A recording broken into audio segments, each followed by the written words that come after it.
सगळी पोर्ट्स खालपासून वरपर्यंत सगळी पोर्ट्स अदानीना, सगळी विमानतळं अदानीना. महाराष्ट्रात काय परिस्थिती एकदा बघा, महाराष्ट्राचा फक्त एकदा दाखवा. मतं ह्यांच्याकडे कशी येतात, काय येतात, याचा लढा तर बाकीच्या ठिकाणी सगळ्या ठिकाणी सुरूच आहे. ते बोगस वोटर आणि ते ईव्हीएम मशीन पासून सगळ्या गोष्टी सुरू आहेत. पण ह्याच्यामध्ये सगळ्यात महत्वाची गोष्ट बघा, आता उद्दामपणा कुठपर्यंत गेला यांचा. अकोटमध्ये भाजपने एमआयएमशी युती केली, बदलापूरमध्ये भाजपने काँग्रेस बरोबर युती केली. 66 जण बिनविरोध निवडून आले. बिनविरोध म्हणजे तिकडच्या मतदारांचा अधिकारच काढून टाकला. ते मतदारच नाही करू शकत. आज 66 आहेत. हे पुढे आकडे वाढत जाणार. त्याला कळलंय की काय प्रकारचे आपण कशा प्रकारे लोकांना विकत घेऊ शकतो. वाईट या गोष्टीचं वाटतं विकले जातात. तुळजापूरमध्ये विनोद गंगणे नावाचा एक ड्रग्ज मधला रॅकेट मधला एक माणूस, ड्रग्ज रॅकेट मधला, त्याला भाजपने तिकीट दिलं. ड्रग्ज विका, काही विका, पुढच्या पिढ्या बर्बाद करा, काही फरक पडत नाही. पण ड्रग रॅकेट मधला एक माणूस, त्याला भारतीय जनता पक्षाने तिकीट दिलं तुमच्या नाकावर टिचून. आता बदलापूरला तुषार आपटे, बलात्काराच्या केस मधला आरोपी, बलात्काराच्या, सगळ्यांना माहिती आहे, नगरसेवक केलं. लहान मुलींच्या वरती बलात्काराचा आरोप असलेला माणूस, त्याला भारतीय जनता पक्षाने नगरसेवक. आली कुठून हिंमत? ज्यावेळेला वेडावाकड्या पद्धतीने ज्यावेळेला निवडणुका जिंकण्याचं यंत्र किंवा तंत्र हे ज्यावेळेला हस्तगत होतं ना, त्याच वेळेला हा उद्दामपणा येतो, ही मस्ती येते ना, हा माज येतो ना, हा त्याच्यातनं येतो.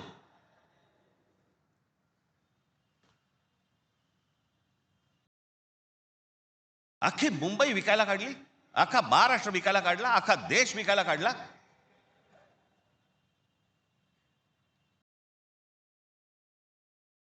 आपल्यासमोर काय वाढून ठेवलंय आपल्याला अंदाज पण नाही. मी तुम्हाला हे सांगतोय, मला 2024 साली मला एक व्यक्ती भेटली.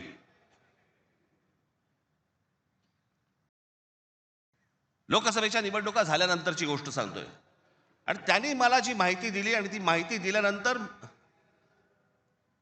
माझे सगळे लोक, माझे काय रिसर्च टीम सगळी जी काही कामाला लागली, ते जे काही झालंय ते आज मी तुम्हाला इथे दाखवणार आहे.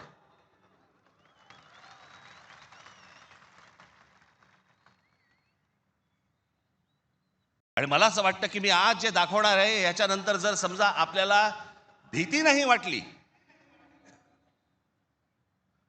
तर मला असं वाटतं या देशात निवडणुका न लढवलेल्याच बऱ्या.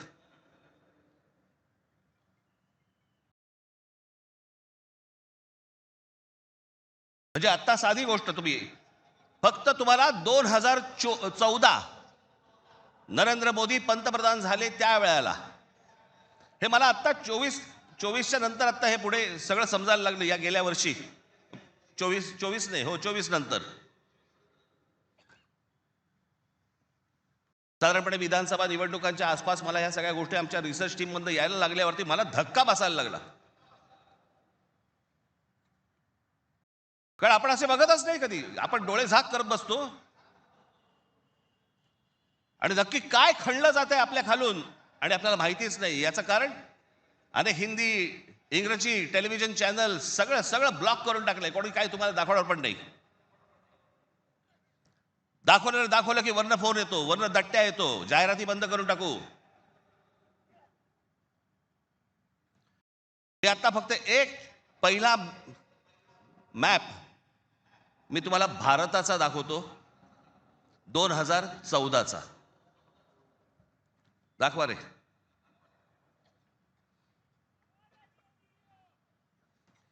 हा आहे 2014चा गौतम अडानी यांचे प्रोजेक्ट्स किती होते हे तुम्हाला दाखवणार आहे. 2014ला पंतप्रधान नरेंद्र मोदी पंतप्रधान व्हायच्या अगोदर गौतम अडाणी कुठे होते आणि आता पुढचं फक्त बघत राहा की आता 2024-25ला गौतम अडाणी आता कुठे आहेत. फक्त सरकारच्या आशीर्वादाने. आणि तुम्हाला जर नाही धक्का बसला तर मला सांगा, जरा दाखवा.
हे फक्त 10 वर्षातलं आहे. जगामध्ये असा एकही माणूस नसेल जो 10 वर्षामध्ये इतका श्रीमंत झाला. मला कुठच्या उद्योगपतीने उद्योग करू नये या मताचा मी नाहीये, इतका दळभद्री विचार माझा नाहीये. पण या देशामध्ये इतके उद्योगपती असताना एका माणसावरती इतकी मेहरबानी या देशामध्ये होते, मी जगात तर दाखवतच नाही अजून. फक्त 10 वर्षामधली गोष्ट, ही 10 वर्षातली. एकाच माणसाला सगळ्या गोष्टी दिल्यात. वीज दिली, सिमेंट बनवण्याच्या उद्योगामध्ये गौतम अडाणी हा माणूस कधी नव्हताच 2014च्या अगोदर. आज देशातला 2 नंबरचा सिमेंटचा व्यापारी येतो. उद्या माणसाने समजा उद्या वीज बंद केली, आम्ही अंधारात. सिमेंट महाग केलं, काही बोलू शकणार नाही. सगळी पोर्ट्स खालपासून वरपर्यंत सगळी पोर्ट्स अदानीना, सगळी विमानतळं अदानीना. महाराष्ट्रात काय परिस्थिती एकदा बघा, महाराष्ट्राचा फक्त एकदा दाखवा.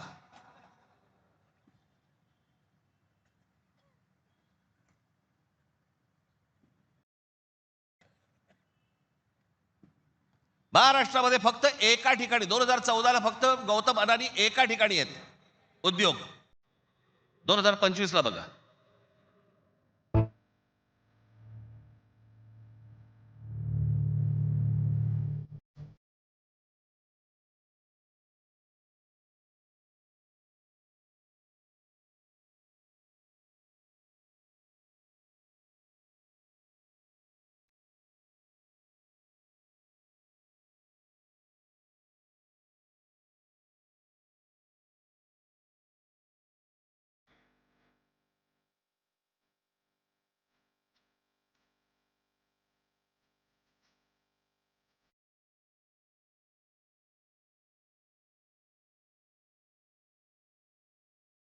ही महाराष्ट्राची स्थिती.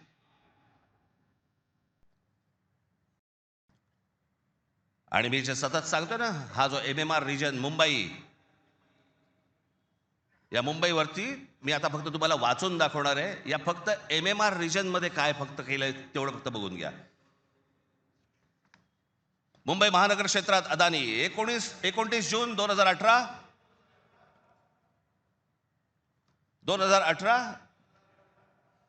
रिलायन्स इन्फ्रास्ट्रक्चर कंपनी ताब्यात मुंबई वीज पुरवठा क्षेत्रात प्रवेश. एप्रिल 2021 नवी मुंबई विमानतळाच्या कामाला सुरुवात. 2021 मुंबई आंतरराष्ट्रीय विमानतळ ताब्यात. अंधेरी पश्चिम येथील RTOची जमीन अदानी यांना 5,000 कोटींना. ऐरोली इथे डेटा सेंटरसाठी 92 एकर जमीन 1,500 कोटींमध्ये. धारावी पुनर्विकास प्रकल्प अदानींना. महाराष्ट्रात स्मार्ट वीज मीटर बसवण्यासाठी 13,888 कोटींचं कंत्राट. भांडूप कल्याण इथे मीटर्स बसवली जाणार. मुंबई आणि नवी मुंबईत हायर स्केल डेटा सेंटर सुरू करण्यासाठी महाराष्ट्र सरकारशी 50,000 कोटींचा सामंजस्य करार. मेट्रो मोनोरेल यांना अदानींचा वीज पुरवठा. सांताक्रूज आणि विलेपार्ले परिसरात केंद्र सरकारच्या विमानतळ आणि संरक्षण दलाच्या जागांवरती 80,000 झोपडपट्ट्यांचा विकास अदानी करणार. पनवेलमध्ये टॉवर्स सेमी कंडक्टर कंपनी आणि अदानी समूह यांच्या प्रकल्पाला महाराष्ट्र सरकारची मान्यता. $10 अब्ज गुंतवणुकीचा अंदाज. धारावी पुनर्विकास प्रकल्पासाठी देवनारमध्ये 124 एकर जमीन. मुंबई उपनगरातील वाढत्या वीज मागणी पुरवठ्यासाठी वसई खाडीजवळ 209 कांदळवने तोडण्यास मुंबई हायकोर्टाची परवानगी. गौतम अदानी यांची तारापूर अणुऊर्जा प्रकल्पाला भेट. पुढच्या 10 महिन्यात खासगी कंपन्यांना अणुऊर्जा क्षेत्रात घेण्याची परवानगी देणारे विधेयक संसदेत मंजूर. रायगड जिल्ह्यातील आंबा नदीकाठी असलेल्या जेट्टी प्रकल्पासाठी 192 कोटीची गुंतवणूक. पनवेलमध्ये 1,000 एकर्समध्ये 10,000 कोटींचा रहिवासी प्रकल्प.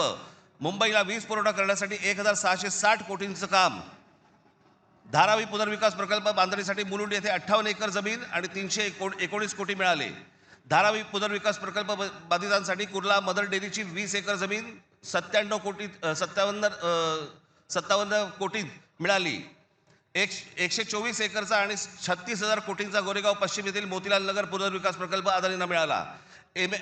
MIDCने तळोजा येथे 400 एकर नंतर आणखी 159 एकर जमीन दिली. बांद्रे रेक्लेमेशन पुनर्विकास प्रकल्प 24 एकर 30,000 कोटींमध्ये मिळाला. पालघर डहाणू येथे अदानी वीज प्रकल्प. अदानी नवी मुंबईत सेमीकंडक्टर प्रकल्प सुरू करणार. वसई येथील तुंगारेश्वर अभयारण्यातील जमीन अदानी इलेक्ट्रिसिटीला. टिटवाळा मोहने आंबिवली शहरात येथील अदानी सिमेंट फॅक्टऱ्या.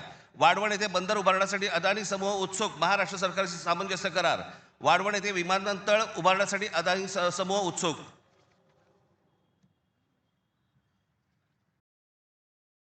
हे मी तुम्हाला सांगतोय ना, हे कशा प्रकारे तुम्हाला आवडलं जातंय याचा काही आपल्याला अंदाज, आपल्याला कळतंय हे काय चाललंय. आता हा सगळा वाढवणला आता बंदर येतंय म्हणून मी म्हटलं बंदर येत असेल चांगली गोष्ट आहे. महाराष्ट्रात बाजूला विमानतळ कशासाठी? तर म्हणे मुंबई विमानतळावरचा सगळा कार्गो तिकडे नेणार आणि नवी मुंबई विमानतळ जे बांधलंय इथून इंटरनॅशनल आणि डोमेस्टिक या आपल्याकडच्या इकडच्या विमानतळावरनं छत्रपती शिवाजी महाराज आंतरराष्ट्रीय विमानतळावरनं डोमेस्टिक आणि इंटरनॅशनल नवी मुंबईला नेणार। ही प्रोसेस हळूहळू सुरू झालेली आहे आणि पुढे हा संपूर्ण विमानतळ विकायला काढणार। या शिवाजी पार्क मैदान एवढी जवळपास 50 ते 60 शिवाजी पार्क मैदान बसतील एवढा प्लॉट आहे तो, धारावीला लागून। अशी नाही ना मुंबई आम्हाला मिळवत आहेत, आम्ही बदा पैसे होतो, जमिनी विकत घेतो, जमिनी सगळ्या काढून घेतो आणि इकडच्यांचं काय घेऊन बसलोय आपण, या सरकारमध्ये बसलेत त्यांचं। ते काहीतरी करू शकतात का? काहीच नाही करू शकत। मी मागे एक उदाहरण दिलं होतं ना, बादशाच्या हातावरचा ससाणा असतो नाही का, जो ससाणा पक्ष्यांनाच मारून आणतो, स्वतः पक्षी आहे पण तो पक्ष्यांनाच मारून आणतो। पु ल देशपांडेचं एक फार छान वाक्य आहे की स्वकीयांचा घात करणारी औलाद ही काय फक्त पक्षांमध्ये नसते, मला तर आता कळले राजकीय पक्षांमध्ये आली आहे।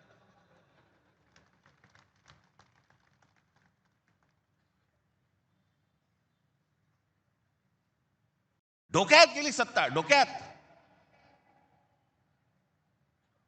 हा जो भूगोल आहे ना, हा भूगोल नीट समजून घ्या। हे वाढवण बंदरापासून तिकडे वरती जे आहे ना, त्याला लगेच लागून गुजरात आहे। यांचं पहिल्यापासूनचं डोक्यामध्ये जे होतं ना की मुंबई गुजरातला न्यायची,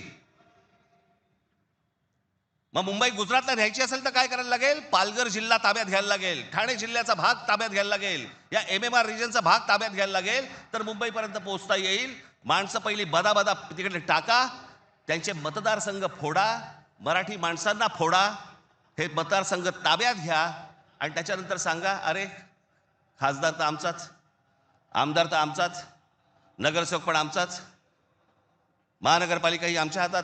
हे सगळं करून मुंबई गुजरातला कशी जोडता येईल याच्यासाठीचे हे सगळे लॉंग टर्म प्लॅन्स सगळे सुरू आहेत आणि आम्ही बेसावत। आमच्यामध्ये जातीपातीमध्ये भांडणं लावली जात आहेत, हा मराठा, हा ओबीसी, हा अजून कोणी। एकदा मुंबई हातातनं गेली ना बाबांनो, महाराष्ट्र झारखंडपेक्षा काही वेगळा करणार नाहीत हे।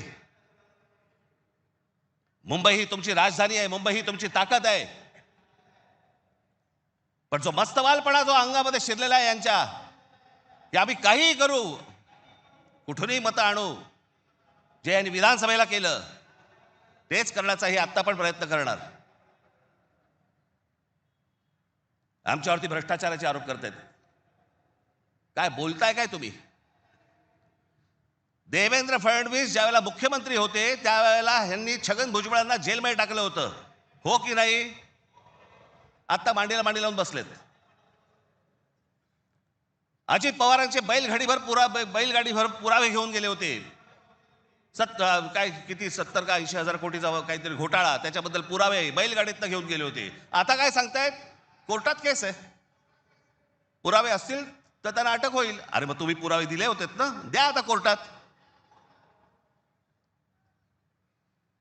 ही सगळी बाहेरून सगळी माणसं आणायची, इथे भरायची, तुमचा टक्का कमी करायचा, तुमचं अस्तित्व घालवायचं। इथे येऊन ह्यांची माणसं मिळणार, इथे उत्तर भारतातलं माणसं येणार आणि म्हणणार इथे तुम्हाला। काल एक कोणतरी उत्तर भारतातला माणूस बोलत होता म्हणे, मुंबईमध्ये म्हणे नोकऱ्या जर घ्यायच्या असतील महानगरपालिकेमध्ये तर इथल्या स्थानिकांना, उत्तर भारतीय लोकांना दिल्या पाहिजेत। हे बाहेरून येणारे म्हणे कोल्हापूर, सातारा, सांगलीवरनं येणारी माणसं हे बाहेरच्या लोकांना द्यायची नाहीत म्हणून। बाहेरची लोक म्हणजे आमच्या सातारा, कोल्हापूर, सांगलीमध्ये येणारी आता हे बाहेरची लोक झाली आणि हे आतले।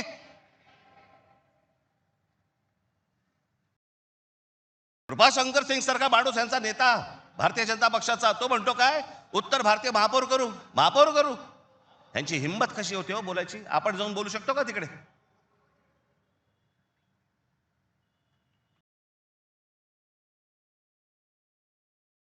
याचं कारण तुम्ही एकत्र येऊच नाही याच्यासाठीचा बंदोबस्त यांनी केलेला आहे। म्हणून काय करायचं?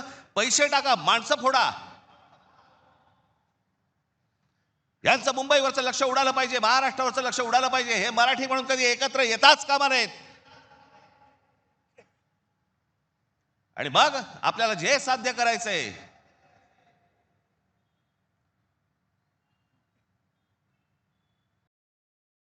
जी लोक येत आहेत ती लोक तुमच्यावरती उड्या मारतायत, वाटेल ते बोलतायत तुम्हाला. मुंबईमध्ये महाराष्ट्रामध्ये तुम्हाला घरं नाकारली जात आहेत. काल परवाकडे कोणतरी एक तामिळनाडूमधून रसमलाई आली होती.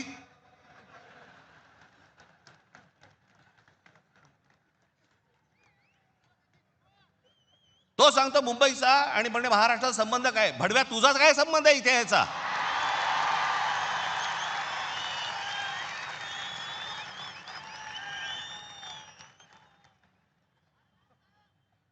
यांच्यासाठीच माननीय बाळासाहेब बोलले होते, हटाव लुंगी आणि बजाव पुंगी.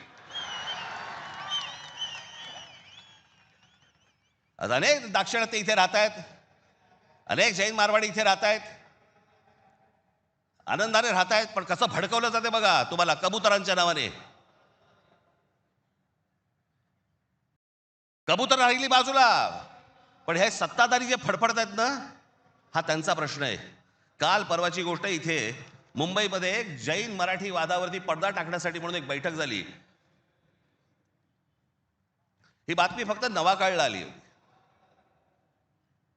त्यांचे कोणतरी एक जैन मुली निलेश चंद्र आहेत, निलेश चंद्र बघा. ते जैन मुली निलेश चंद्र काय सांगतायत तर कबुतरे खाणे आणि मांसावरून मराठी जैन समाजात पेटलेला वाद मिटवण्याची जबाबदारी मुख्यमंत्री देवेंद्र फडणवीस यांनी भाजपा मंत्री मंगल प्रभात लोढा यांना दिली. मात्र मंगल प्रभात लोढा यांनी हा वाद मिटवला नाही, तर ह्या समाजामध्ये जास्तीत जास्त भांडणं कशी लागतील हे पाहिलं. म्हणजे मराठी माणसापासून गुजराती बाजूला करायचे, आता ही लुंगी अंडी इकडनं तामिळ बाजूला करायचे, अजून कोणतरी युपी मधनं बोलवायचा त्याच्यात अजून ते बाजूला करायचे. तुम्हाला या महाराष्ट्रामध्ये मुंबईमध्ये एकट्यात पाडायचं. एकटे असलो तरी काफी होत.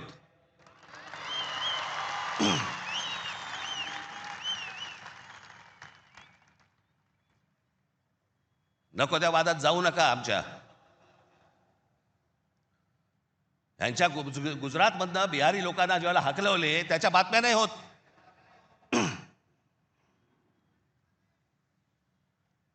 ज्याने बिहारी लोकांना तिकडनं हकलवले, जवळपास 10 का 20 हजार लोकांना हकलवून दिले बिहारमधनं, भारतीय जनता पक्षाने त्याला तिकीट दिलं, निवडणुकीचं तिकीट दिलं. आणि हे वाद फक्त तुमच्यासाठी आमच्यासाठी इथे फक्त करून ठेवतायत. गेले अनेक वर्ष सांगतोय तुम्हाला, हे सगळं हे जे मुद्दामून जे चालू आहे, तुमचं अस्तित्व नष्ट करण्यासाठी हे सगळं सुरू आहे. आज ही मुंबई हातामध्ये गेली. मुंबई का पाहिजे हातात?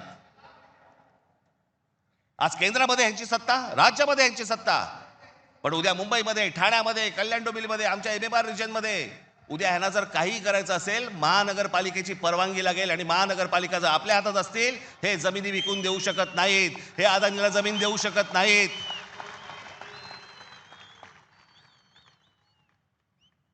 ही गोष्ट ते करूच शकत नाहीत.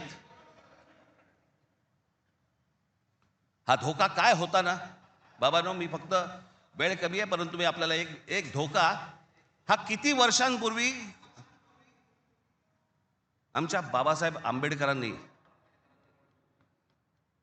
बाबासाहेबांनी मांडलेला तुम्हाला फक्त एक गोष्ट वाचून दाखवतो, जी मी 2008ला वाचून दाखवली होती.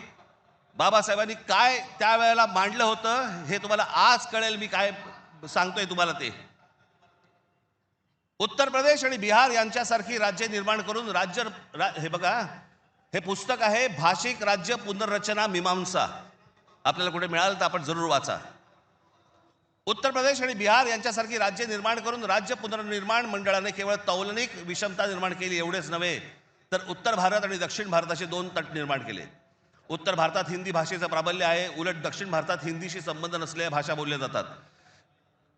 मला खरं तर आपल्याला सांगायचं आहे की युपीच्या आणि बिहारच्या लोकांनी पहिल्यांदा नीट समजून घ्या, बाबांनो, हिंदी ही तुमची पण भाषा नाही. युपीच्या लोकांची भोजपुरी भाषा आहे, बिहारच्या लोकांची मैथिली भाषा आहे, अवधी भाषा आहे. हिंदी भाषा तुमची पण नाही आहे. माझा कुठच्या भाषेवर राग नाही, परंतु तुम्ही आमच्यावरती लादणार असाल तर लाथच मारू. हिंदी भाषिकांची संख्या किती मोठी आहे याची बहुतेक कोणालाही दखल नाही. भारताच्या एकूण लोकसंख्येच्या 48% लोकसंख्या ही हिंदी भाषिक म्हणजे त्या भागाची आहे. माझ्याकडे घटना निर्मितीचे काम होते त्यावेळी एक गुपित घटना मी नमूद करू इच्छितो. अर्थात गुपित भंगाचा आरोप माझ्यावरती येणार नाही अशी अपेक्षा आहे. काँग्रेस पक्षाच्या एका बैठकीतील हे गुपित आहे. हिंदी ही राष्ट्रभाषा म्हणून स्वीकारण्यासंबंधी ही चर्चा होती. घटनेचे 115वे कलम राष्ट्रभाषेसंबंधी आहे. या कलमावरती जेवढी गरमागरम चर्चा व्हायला झाली तेवढी इतर कोणत्याही कलमावरती झाली नाही. प्रदीर्घ चर्चेनंतर हे कलम मातास टाकले आणि काय आश्चर्य, 78 विरुद्ध 78 असे मतदान झाले. कुठलाच निर्णय घेणे शक्य झाले नाही. या वस्तुस्थितीमुळे दक्षिण भारताचा उत्तर भारतावरती किती कटाक्ष आहे हे तुमच्या लक्षात येईल. उत्तर भारत संलग्न झाला आणि दक्षिण भारत विच्छिन्न राहिला आणि राजकारणात हिंदी व उत्तर भारताचे वर्चस्व असेच चालू राहिले तर परस्पर द्वेषभाव निर्माण झाला नाही तरच नवल. केंद्रीय सरकारात एका राज्याला दुसऱ्या राज्यावरती अशा आगंतुकपणे वर्चस्व चालू देणे धोक्याचे आहे. घटक राज्ये समतोलाची राखण्यास केंद्रीय शासनामध्ये काही तरतूद नसल्यामुळे नवनिर्मित बिजोड राज्यांमुळे 5 प्रदेशांखेरीज इतर राज्यात अविश्वास आणि असंतोष निर्माण होईल. सध्याच्या केंद्रीय शासन पद्धतीमुळे भारताच्या राजकारणात उत्तर प्रदेश इतर राज्याहून प्रबळ ठरेल ही भीती केवळ दक्षिण भारतीयांचीच नसून पंजाब, बंगाल व इतर राज्यांनी व्यक्त केलेली आहे आणि ही भीती निराधार आहे असे कोणीही छातीठोकपणे सांगू शकत नाही. या भीतीचे निराकरण केले नाही आणि आत्ता विशेष उपाययोजना केली नाही तर ही भीती राष्ट्रीय ऐक्यास घातक ठरल्याशिवाय राहणार नाही. हे सत्य कोणी लपवू शकत नाही. आमच्या परमपूज्य डॉक्टर बाबासाहेब आंबेडकरांनी तेव्हा लिहून ठेवलंय की हे किती घातक आहे ते. हे काय चाल चालू आहे तुमच्या विरोधात, हे काय प्रकारचं षडयंत्र सुरू आहे. जो इतका बलवान महाराष्ट्र, इतका सुसंस्कृत महाराष्ट्र, या देशाला दिशा दाखवणारा महाराष्ट्र, सगळ्या बाजूनी संपन्न असा महाराष्ट्र, हे सगळ्या बाजूनी येत आहेत आणि महाराष्ट्राने तुम्हाला फक्त इथे तुमचे चावे घेत आहेत. तुम्हाला उद्ध्वस्त करायचं आहे ना. उठा या जमिनीवरनं, निघा इथून, आम्ही येत आहोत. काल परवाकडेच मी एका चॅनलला सांगितलं, हिरे असतात, मोती असतात, सोनं असतं, चांदी असते, अजून काही मौल्यवान गोष्टी असतात. फक्त जमीन या एकाच गोष्टीला रिअल इस्टेट म्हणतात, खरी संपत्ती. दुसऱ्या कोणत्याही गोष्टीला रिअल इस्टेट म्हटलेलं नाहीये, फक्त जमिनीला रिअल इस्टेट म्हटलंय. कारण ती तुमची संपत्ती आहे. तुमच्या पायाखालची जमीन आणि तुमची भाषा ही मेली की तुमचं अस्तित्व संपलं, तुम्ही कोणी नाही आहात. जगात अनेक देश, अनेक लोक हे भाषा संपली, देश गेला, जमीन गेली म्हणून संपले. हाच डाव त्यांचा आहे. वेगवेगळ्या मार्गाने येत आहेत आणि वेगवेगळ्या मार्गाने तुमच्यावरती आक्रमण करतायत आणि तुम्हाला सांगतायत निघून जा इथनं. संयुक्त महाराष्ट्राच्या वेळेला देखील विरोध करणारे या मुंबईमधले अनेक धनिकच होते, गुजराती होते पण धनिक होते. आज पण तेच चालू. आणि आज हे संकट त्यावेळेला इतकं नव्हतं, पण आज खरं तर तुमच्या उंबरठ्यावरून वरती येऊन उभं आहे. कधी तुमच्या दरवाजावरती टकटक होईल तुम्हाला पण कळणार नाही. कधी तुम्हाला इथनं बाहेर काढतील तुम्हाला कळणार पण नाही. आज मुंबई, उद्या ठाणा, कल्याण डोंबिवली, सगळे सगळे भाग, उद्या पुणा, नाशिक, जे जे चांगलं आहे. आज कोकणपट्टी अख्खी रिकामी करतायत. जमिनीच्या जमिनी विकत घेतल्या जात आहेत. मी त्यावेळेला त्या बुलेट ट्रेनला विरोध केला होता. आजही माझा विरोधच आहे. कुठे चालली आहे बुलेट ट्रेन? बुलेट ट्रेन फक्त बघा, ही बुलेट ट्रेनचं स्टेशन, शेवटचं स्टेशन गुजरातमध्ये चाललंय, जिकडे गिफ्ट सिटी उभी केली आहे. Gift city. Ahmedabad bullet train station पासून 90 किलोमीटरवर डोलेरा नावाचं एक पूर्ण नवीन शहर बसवलं जातंय. डोलेरा नावाचं एक पूर्ण नवीन, हे शहर 903 स्क्वेअर किलोमीटरचं आहे, म्हणजे मुंबईपेक्षा 1.5 मोठं. आणि तिथे वेदांत आणि फॉक्सकॉनची 1.5 लाख करोडची सेमी कंडक्टर प्रोजेक्ट्स येत आहेत. अहो, आपल्याला समजत पण नाही हे काय चालू आहेत नक्की. यांचे कुठून रूळ चालले आहेत आणि कुठून गाड्या चालल्या आहेत आणि कुठून यांचे मार्ग सुरू आहेत आणि काय घेऊन जायचंय ह्यांना आणि काय आणायचंय, इथे काय भरायचंय. एकदा जाऊन बघा हो. वसई विरार पासून सगळ्या गोष्टी बघा, कसे कसे भर देत आहेत, कसे भर देत आहेत. तुम्हाला घरं नाकारणार, ह्यांना सगळ्यांना घरं मिळणार. तिकडनं बाहेरच्या राज्यातनं गुजरातमध्ये येणार, ह्यांना घरं मिळणार, तुम्हाला नाकारणार. तुम्हीच नसाल, तुमचंच अस्तित्व नसेल, काय चाटायची आहे महानगरपालिका?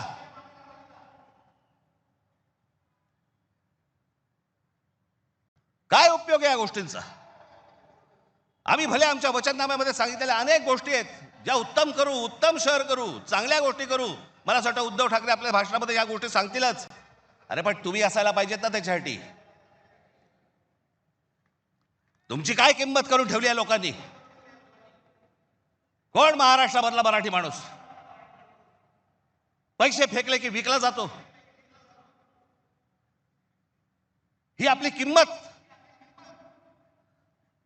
आणि ही बोली लावणारे कोण? आमचेच. दुसऱ्यांच्या हातावरती बसून त्यांचा उद्देश साध्य करण्यासाठी आमचे लोक हे आमच्या लोकांना फोडतायत. काय दुर्दैव आहे बोला. या अशा परिस्थितीमध्ये ही आजची निवडणूक होते आहे. ही मराठी माणसासाठी शेवटची निवडणूक आहे. आज जर चुकलात, कायमचे मुकलात म्हणून समजा. आज जर तुमच्या हातातनं ही शहरं गेली, त्यांच्या हातामध्ये गेली, उद्या राजानं मारलं आणि पावसानं झोडलं, तक्रार कोणाकडे करायची? आज इतर राजकीय पक्षांमधले पण जे मराठी लोक आहेत, माझं त्यांनाही आव्हान आहे, सोडा ते सगळं. या मराठी माणसासाठी एक व्हा, या मुंबईसाठी एक व्हा, या महाराष्ट्रासाठी एक व्हा.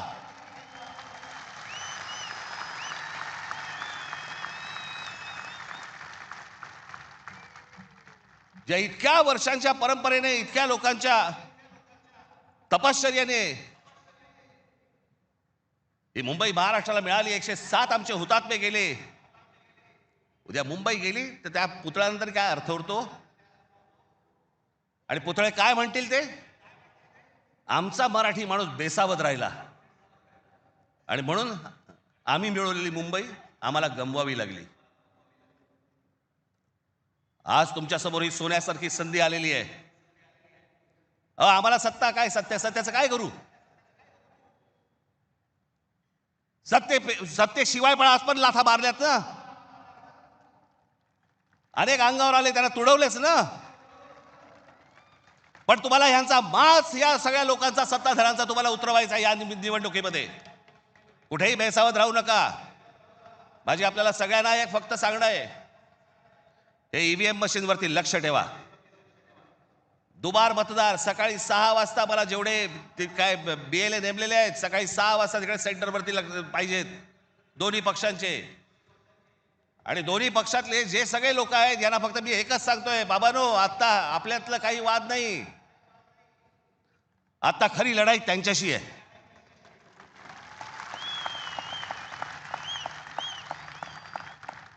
आपण भांडत राहावं हेच त्यांना पाहिजे. त्यांना जे हवं ते आपण नाही द्यायचंय, आपल्याला जे हवं तेच आपण केलं पाहिजे. आणि म्हणून तिकडे आपल्याला जातात एवढंच सांगेन की सतर्क राहा, बेसावध राहू नका. आणि जर दुबार मतदार जर तिकडे आला, सकाळी 7 वाजता फोडून काढा.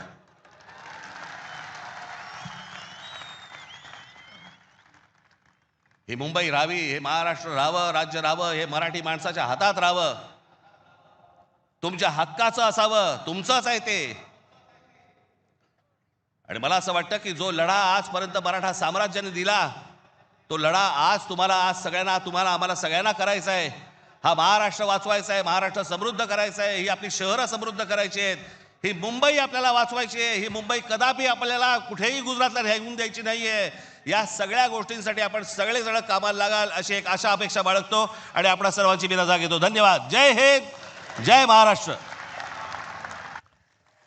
धन्यवाद राज साहेब.